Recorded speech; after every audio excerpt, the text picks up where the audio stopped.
بسم الله الرحمن الرحیم.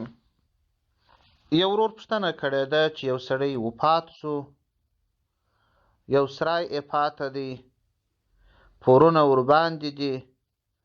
د دې سړي د درو ښځو اولاده ده. د هغه دوو ښځو اولاده وایي چې دا سرای به خرڅ کو، د دا مرحوم پورونه به په ادا کو.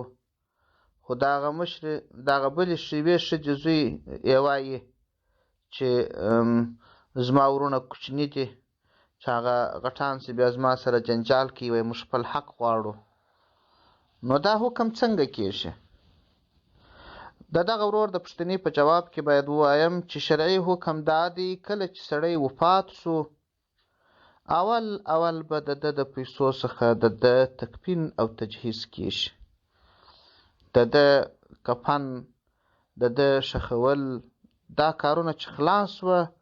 په دوهم قدم کې که د ده مال پاته و په هغه به یې پورونه ادا کړي، او که چیرې پورونه په ادا سوه بیا مال پاته سو، نو بیا د وارثانو حق دی پکښې.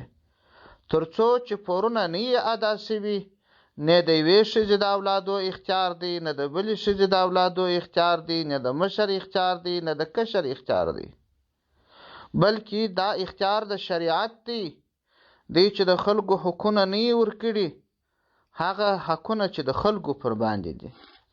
تر څو چې د ده پورونه نه یې ادا سوي، دوی ته لږ یا ډېر مال د دغه سړي خوړل ناجایز دي. رد محتار جلد 6 صفحه 655. والسلام علیکم ورحمة الله وبرکاته.